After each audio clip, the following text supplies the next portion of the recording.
Welcome back to this panel series for the month of September. For Stash Timber, we're getting our panels out and making some interesting borders and finishes on our panels that we have lying around that we're not doing anything with. This one's called Sweet Summer. It's by P&B Textiles, and I've had this hanging on my design board for a while, pinned tightly to the board so that it will straighten itself out. It wasn't very crooked, but sometimes your panels are very crooked when they're first cut off of the bolt. So a good thing to do before you use them is let them hang several days on your design board, and maybe even spritzing them a little bit with a little bit of plain water so that you can stretch them out nice and straight, and they'll be straight when you go to trim them and also to add your borders. So let's get started on this next panel idea. I have a very easy border idea for this one, and let's just get right to it. So with this panel, I was able to purchase 3 extra half-yard pieces there on the left that coordinate with it. The other 2 pieces on the other side are grunge, Moda grunge leftovers from my previous 2 projects. And I'm going to include those in this project as well. And then I also have a stripe that I'm going to use for the back, and that coordinates with the stripe that's going around, one of the stripes that's going around the panel. So let me show you how we will be cutting up our fabric.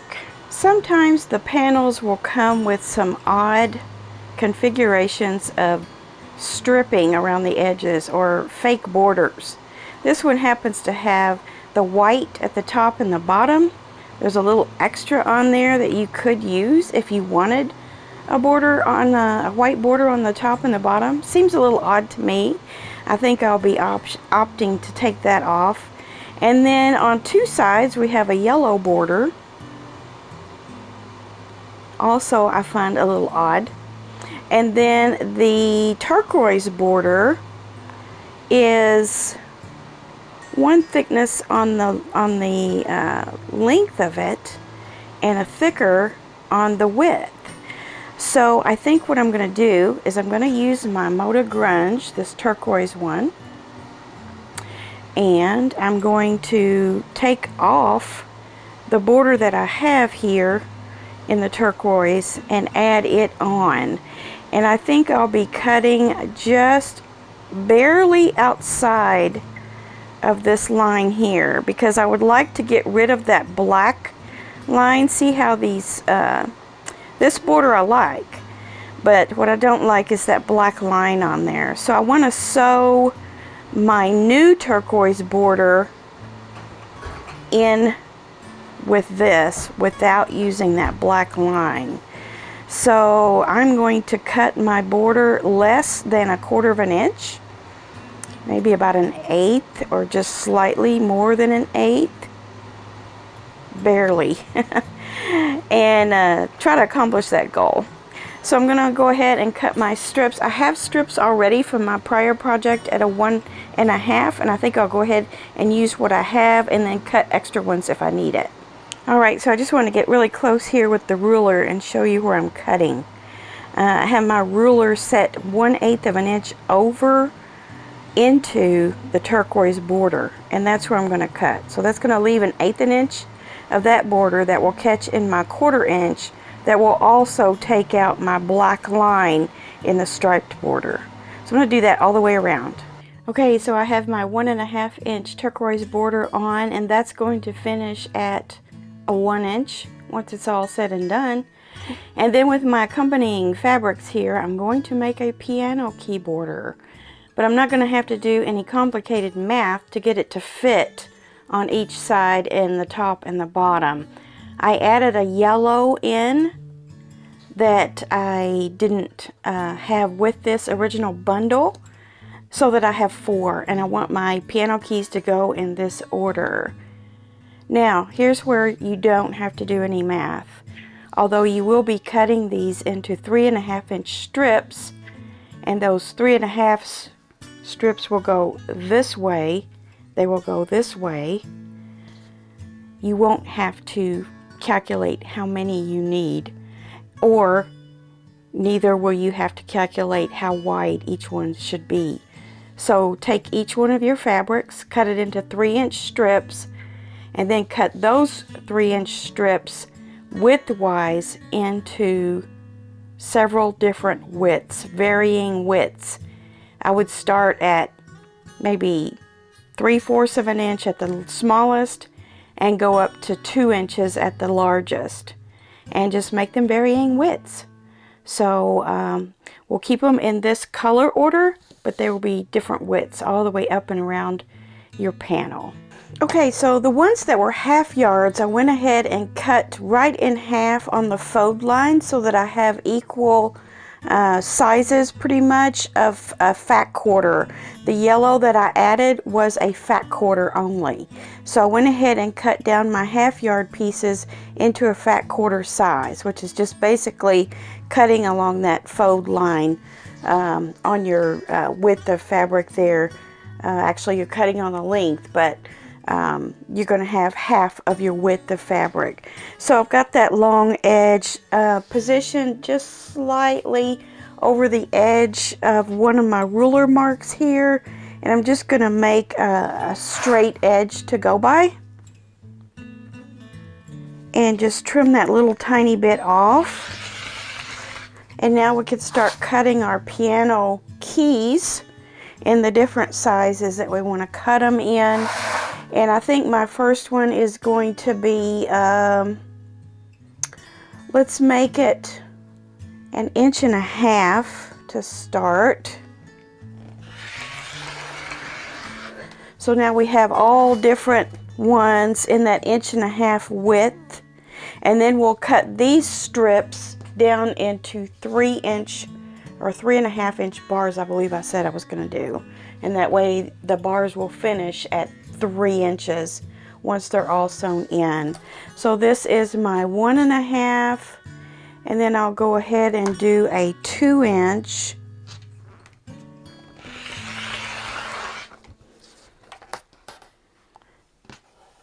And a 2.5.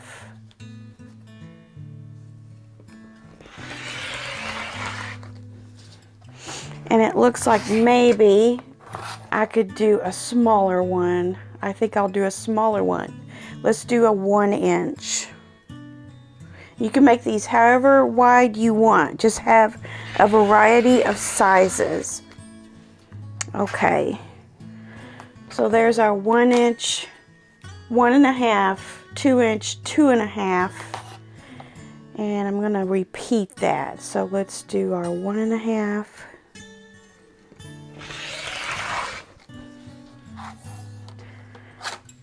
I'm going to set this 1 inch one over here. You're not going to be able to see it in the frame, but there's our 1.5.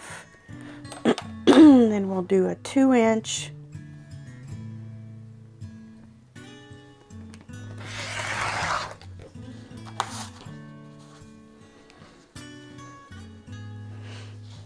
And a 2.5.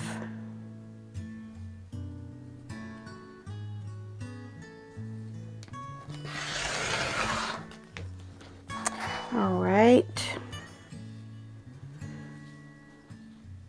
And then we start over again with a 1 inch.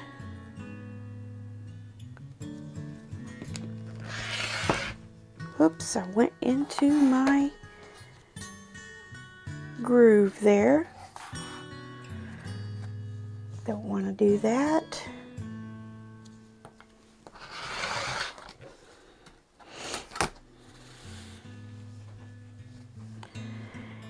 And then let's do a 1.5.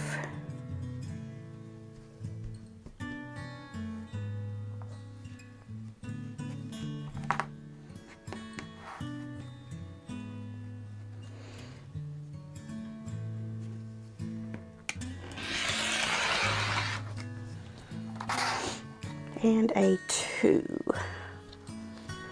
Okay. So remember, I still have some extra fabric. I have another fat quarter of the 3 companion fabrics to the line. So If I need more bars, I can cut from those.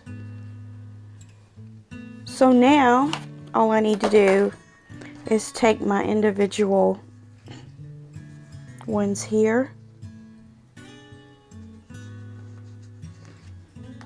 This is a pretty thick stack. You could cut it in half.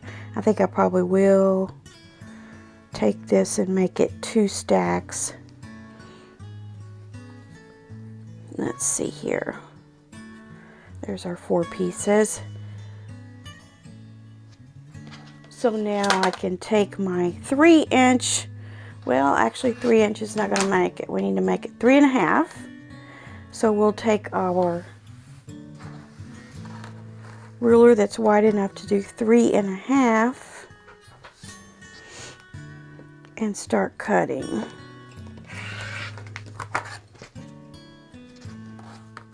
Three and a half inch bars.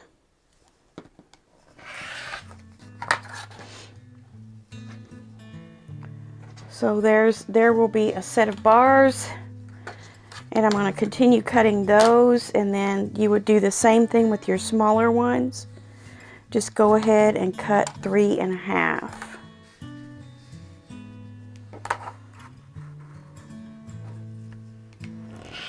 And you'll have a bunch that are that size.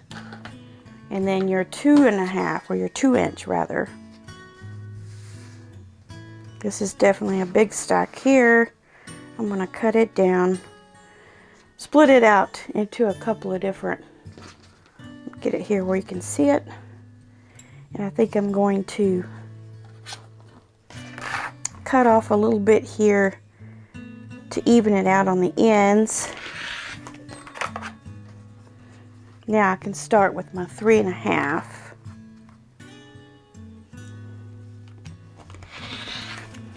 Okay, so there we have our different sizes of piano keys. I still have my 1.5 to do. Let me go ahead and cut a few of those.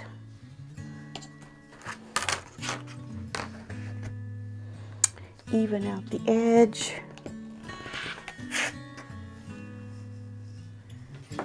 And then cut our 3.5 inch piano key. Okay. All right.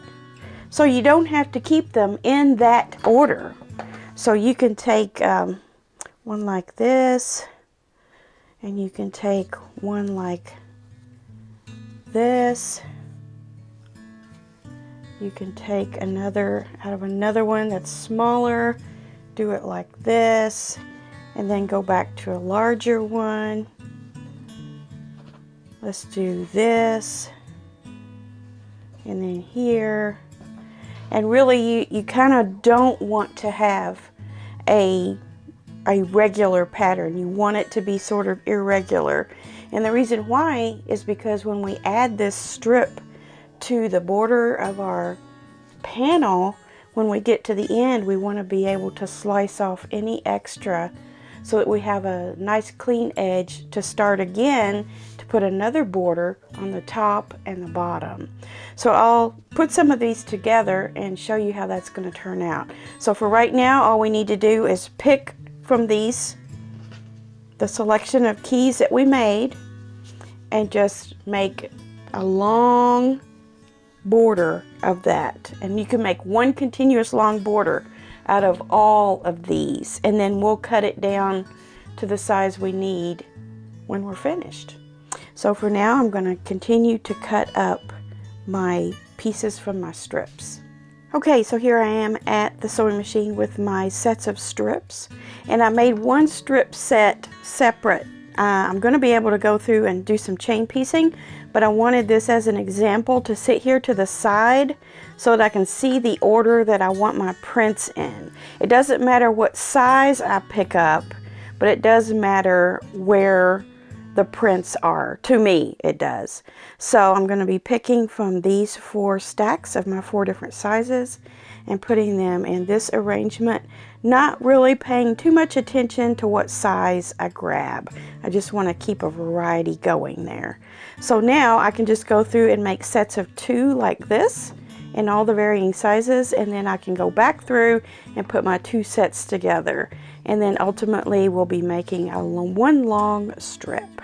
Okay, so I'm halfway through my stack more or less, and I just kind of want to see from my chain piece pairs here how far this is going to go.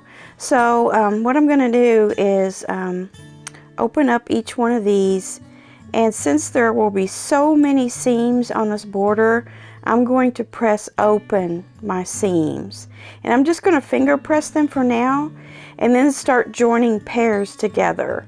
And then after I join the pairs together, I will join the 4 pieces together and see how much I have. There's no sense in sewing more of these if I already have enough. I don't think I have enough yet, but I just kind of want to measure where I am in the project. Alright, so here's what I have left out of my squares that I didn't sew up. I would say that was about a third of the squares left that I didn't need for this size panel. This panel is not huge.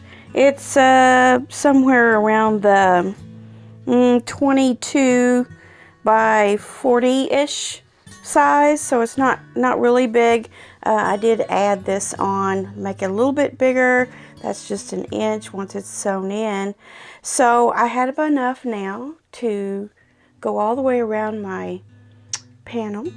And what I'm going to do is I'm going to do the 2 long sides first. And also, as I mentioned before, I opened all my seams open, and I went to the iron and pressed them. I didn't iron them, I pressed them so that they wouldn't get stretched, because this is a lot of seams. So I recommend opening them so that you don't have so many large bumps to go over. This is bad enough as it is. So what I'm going to do is just start up here and measure down until I get to the bottom, and then I'm just going to trim that off. And it doesn't have to be any certain size of piano key to end up with. And you can see that I've got all my different sizes in here, so whatever I have to cut off, it's not going to matter. You don't actually have to figure out what size each one of these need to be to come out evenly from top to bottom and side to side. So this is really the most important part of the entire video, or the point of the entire video, is that you can make this beautiful border, piano key border, without measuring, really doing all that math of trying to get it exactly to fit, because you'll be able to cut it wherever and it's going to look normal. So let me go ahead and do that. I'll do my 2 sides, and then after that I'll add my top and my bottom. I am at the bottom of my first strip along the long side, and I'm going to show you how this is going to trim off. Just take one of your big rulers and square up, not square up, but get your sides, this side and this side, straight with your fabric, or your fabric straight with your ruler on both of these. And you see that I'm going to be cutting through this strip of fabric, not by much, but it is going to alter the size of it. But when I cut that off, you're not going to really notice that that's slightly smaller than the original size, because you have all these varying sizes here. So now I'll go do the other side, and then once I get the other side finished, I'll be able to add on to the bottom and the top just like this. And I probably will go ahead and trim this down. If this is an end that I end up using, like starting to sew with, I'll probably cut that seam allowance off, and then that'll alter the size of that one too, but it's not going to matter. You're not going to be able to tell. Okay, here it is with the piano key border on. Not noticeable at all that we didn't do any sort of measuring on those. I'll put all of the measurements for this project in the description box in case you have a panel of the same color size, or even this actual panel. You may have it in your stash. Something you can do. Very, very simple. The piano key sewing took about an hour, and that was obviously the hardest, not hardest, but the most time-consuming part of it, but the rest of it went together really, really quickly. The small border inside, and then attaching the piano key border, very quick. This is what I have left of the fabric. I still have my 1 yard piece there.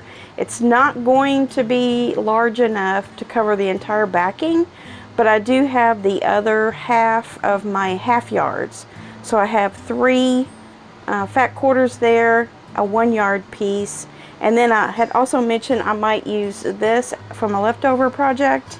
I don't know if I will or not. I'm not so sure. It matches now.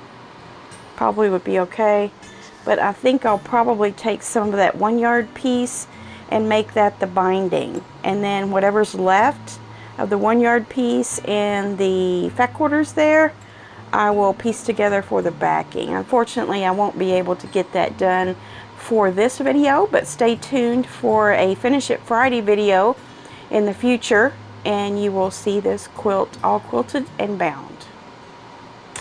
Okay, so try it yourself. Try a varying sized piano key border to add to any of your panels.